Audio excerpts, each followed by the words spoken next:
Hello guys, welcome to our channel. Stay tuned with Satya. So আজি মই আপোনালোকৰ আগত এটা নতুন ভিডিও লৈ আহিছো. So আজি আমি যাবলৈ ওলাইছো বেংগল সাফাৰীলৈ বুলি.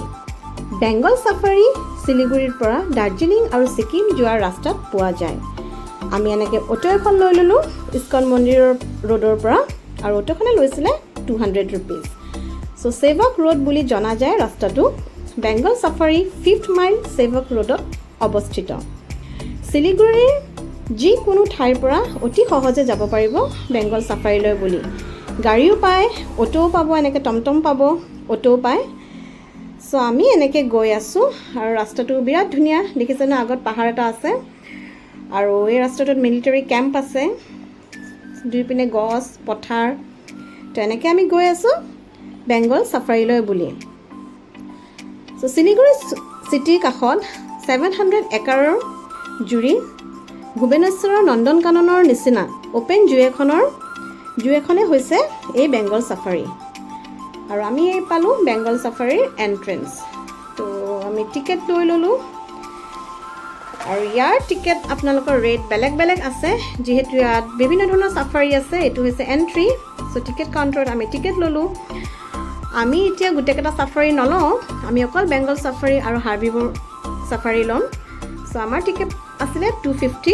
পাৰ হেড আৰু আপোনালোকে এই সাফাৰী হাতীত উঠিও যাব পাৰিব আৰু জীপ বা গাড়ীও ল'ব পাৰে সো যদি আপোনালোকে হাতীত উঠি চাম বুলি ভাবে তেতিয়াহ'লে পাৰ হেড 800 কে ল'ব ঘণ্টাত আৰু এনেকৈ যদি আপোনালোকে গাড়ী লৈ ইয়াত চব ধুনীয়াকৈ দিয়া আছে গ্ৰেণ্ড সাফাৰী কম্বো সাফাৰী জয় ৰাইড টয় ট্ৰেইন তো বিভিন্ন ধৰণৰ কেটেগৰী আছে এডভেঞ্চাৰ্ছ আছে ৰেপটাইল জোন আছে তো ব্ৰিজ জিপ লাইন বহুতখিনি ইয়াতে সুবিধা আছে বাটাৰফ্লাই পাৰ্ক আছে আৰু ইয়াত আপোনালোকৰ দুখন এন্ট্ৰি গেট আছে প্ৰথম টিকেট কাটি আমি এনেকৈ গৈ আছোঁ এতিয়া ভিতৰলৈ ফটো চাওকচোন ইমান ডাঙৰ এটা বেংগল টাইগাৰ বনাই থোৱা আছে আৰু ইয়াত পশু পক্ষী ওপেনকৈ ঘূৰা ফুৰা কৰে আৰু টুৰিষ্টবিলাকে গাড়ী বা হাতীত উঠি নিচেই ওচৰৰ পৰা পশু পক্ষী চাব পাৰি কিন্তু আপোনালোকে যদি সোমবাৰ ইয়ালৈ আহে তেতিয়াহ'লে কিন্তু এই পাৰ্ক বন্ধ পাব সো মানডে নাহিব আৰু বাকী দিনত খোলা থাকে আৰু ইয়াৰ টাইমিং হৈছে ৰাতিপুৱা 9টা বজাৰ পৰা আবেলি 5টা বজালৈকে সো শিলিগুৰিৰ নিচিনা এখন ব্যস্ত চহৰৰ মাজত ইমান যে এটা শান্ত পৰিৱেশ সঁচাই মনটো ভাল লাগি যায় এয়া চাওক আমি এনেকৈ টিকেট কাটি ভিতৰলৈ বুলি গৈ আছোঁ আমি বিৰাটেই এক্সাইটেড হৈ আছোঁ কি দেখোঁ এতিয়া সো এয়া এডভেঞ্চাৰ পাৰ্ক আছে এইপিনে আপোনালোকে জিপ লাইনিং কৰিব পাৰিব আৰু ঢেৰ কিবা কিবি এক্টিভিটিজ আছে সো মেইনটেনেঞ্চটো বহুত ধুনীয়াকৈ ৰাখিছে পিমিয়ে বিৰাট ভাল পাইছে গৈ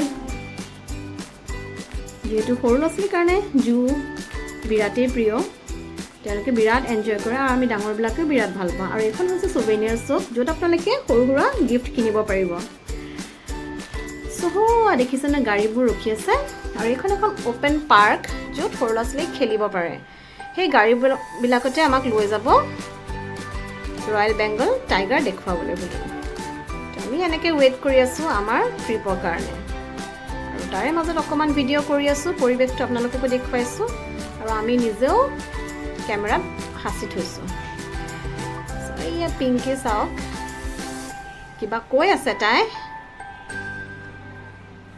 সেইপিনে বাটাৰফ্লাই পাৰ্কো আছে আমি সেইবিলাকত নাই যোৱা ইয়াৰ ফটো জোন আছে ইয়াতে আপোনাৰ ফুড কোৰ্টো আছে চ' গোটেইখিনি আহিলে আপোনালোকে এটা ভালকৈ যদি গ্ৰেণ্ড সাফাৰী লয় তেতিয়াহ'লে ধুনীয়াকৈ আপোনালোকৰ গোটেই দিনটো ইয়াত পাৰ হৈ যাব বিভিন্ন ধৰণৰ গাড়ী আছে ইয়াতে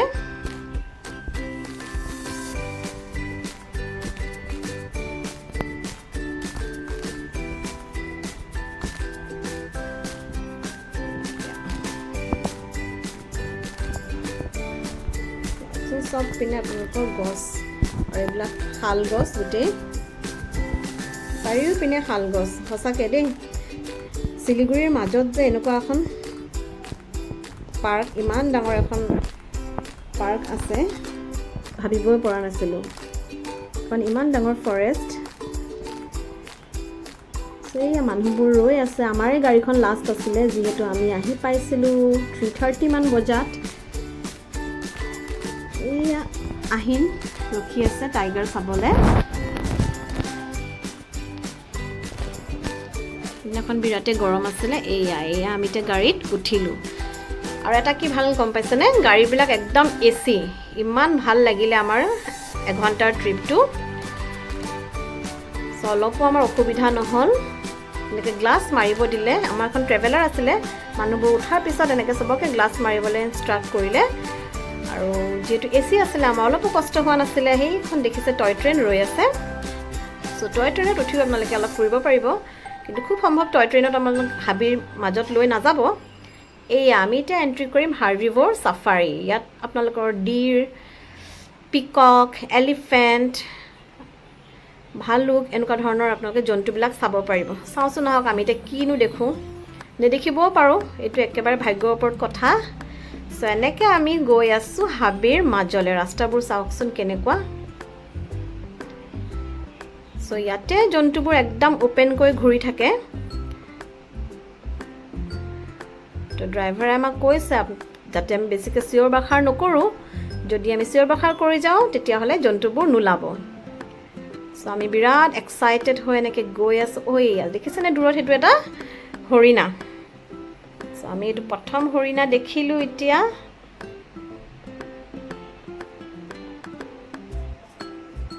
এটা আৰু এটা হৰিণা। তেনেকৈ হৰিণাবিলাক ইয়াতে চৰি আছে।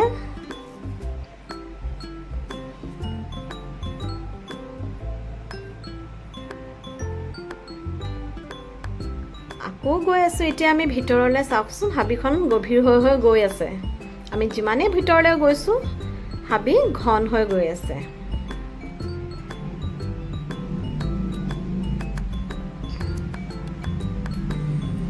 ভালো লাগিছে, ভয়ো লাগিছে। কাৰণ কি বা ওচৰৰ পৰা দেখোঁ সেইটোতো ক'ব পৰা নাই। চ' ড্ৰাইভাৰে আমাক বাৰে বাৰে কৈছে বেছি আশা কৰি নাযাবৰ কাৰণে, কাৰণ কেতিয়াবা এনেকুৱা হয় একোৱে দেখা নাযায়। ফিংগাৰ ক্ৰছ যাতে আমি ৰয়েল বেংগল টাইগাৰ দেখোঁ, যিটো আমি চাবলৈ আহি আছোঁ।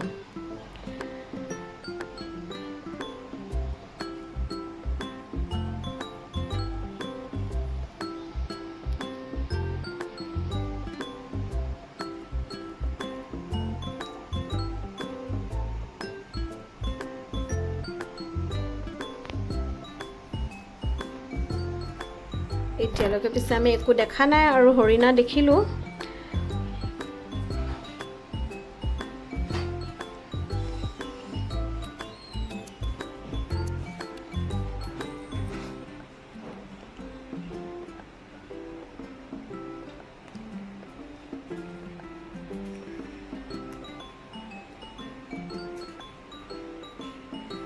এইটো এটা দেখিছেনে, এইটো এটা হৰিণাই হয়। ইয়াৰ নামটো মই পাহৰি গৈছোঁ, কিন্তু ইয়াৰ আপোনালোকৰ শিং 12ডালমান শিং হয় হেনো, 12টামান শিং।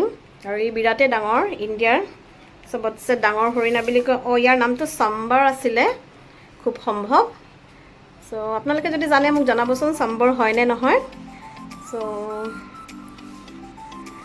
চম্বৰক পিছে আমি কাজিৰঙাতো এবাৰ দেখিছিলোঁ। চ' এনেকৈ আমি গৈ আছোঁ হাৰ্বিভৰ জোনতে আছোঁ এতিয়ালৈকে। আৰু কি দেখোঁ, হাতীও আছে হেনো। জানো পাই দেখোঁ নে নাই এতিয়ালৈকে একো ক'ব পৰা নাই।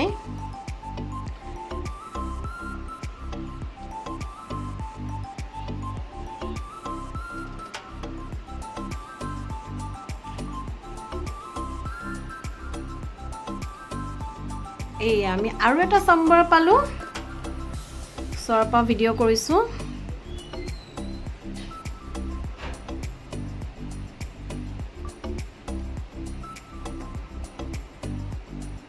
চাওকচোন ইমান ভাল লাগিছে বেকগ্ৰাউণ্ডটো।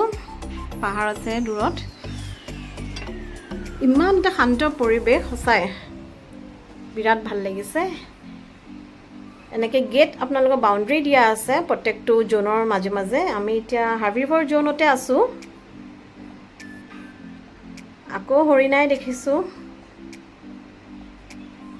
সো এনেকৈ গৈ গৈ আমি হাৰ্বিভৰ জোন শেষ হৈছে এতিয়া আমি সোমাবলৈ লৈছোঁ আচল জেগাত য'ত পাম আমি ৰয়েল বেংগল টাইগাৰ সো এয়া আমি এণ্ট্ৰি কৰিছোঁ ৰয়েল বেংগল টাইগাৰ চাবলৈ বুলি সো বলকচোন আপোনালোককো দেখাওঁ আমিও চাওঁ গেট খুলি গ'ল এতিয়াহে আচলতে আমাৰ বিৰাটেই ভয় লাগিছে সঁচাকৈ যে আমি জংঘলত আহিছোঁ তেনেকুৱা এটা অনুভৱ হৈছে কাৰণ কি ক'ত কেতিয়া কি দেখোঁ কোনেও ক'ব পৰা নাই এয়া চাওকচোন এয়া সেইটো হৈছে আপোনালোকৰ বেবী টাইগাৰ তাৰ লগত মাক এইকেইজনক এনেকৈ ভৰাই থোৱা আছে ফেন্সিঙৰ মাজত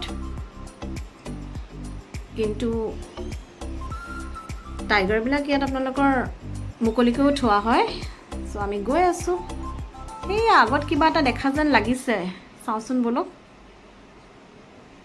এই আমাৰ ড্ৰাইভাৰে কৈছে চিঞৰ বাখৰ নকৰিবৰ কাৰণে আগত হেনো ডাঙৰ বাঘ এটা আছে বলকচোন চাওঁ দেখোঁ নেকি অলপ জুম কৰি দিছোঁ সেয়া চাওক আমাৰ আগত কি অ' মাই গড বিলিভ কৰিব পাৰিছেনে বাৰু আমাৰ গাড়ীৰ সন্মুখত কোন আছে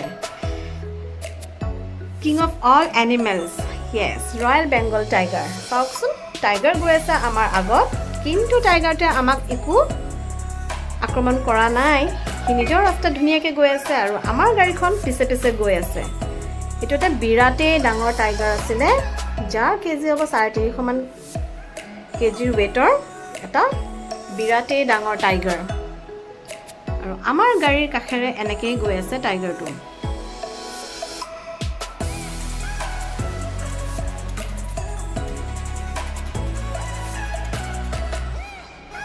আৰু আমাক ড্ৰাইভাৰটোৱে কোৱাৰ মতে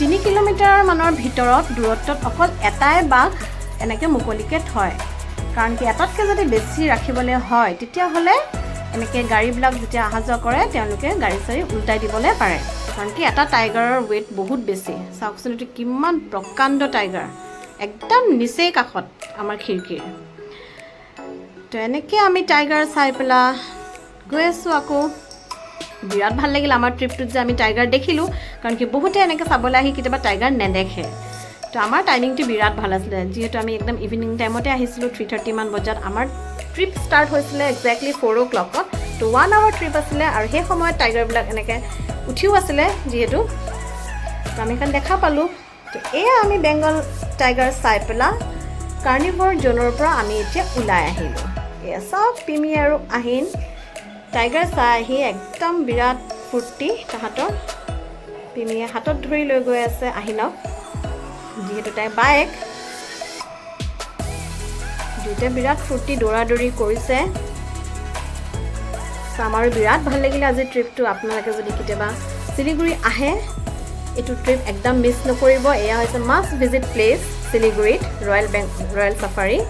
বেংগল চাফাৰী তো ইয়াত আহিব আৰু বিৰাটেই ভাল পাব আহি আমি এনেকৈ অলপমান ফটো তুলিলোঁ লাষ্টত যোৱাৰ আগতে যিহেতু এইবিলাকে হয় মেমৰিজ আৰু ইয়াৰ মেইনটেনেঞ্চ বিৰাটেই ধুনীয়া পাৰ্কখনৰ তো অভাৰঅল আমাৰ আজি বিৰাট ভাল লাগিল আশা কৰোঁ আপোনালোকে আমাৰ ভিডিঅ'টো চাই ভাল পালে আৰু যদি আমাৰ ভিডিঅ'টো চাই ভাল পালে তেতিয়াহ'লে লাইক কমেণ্ট আৰু শ্বেয়াৰ কৰিব নাপাহৰিব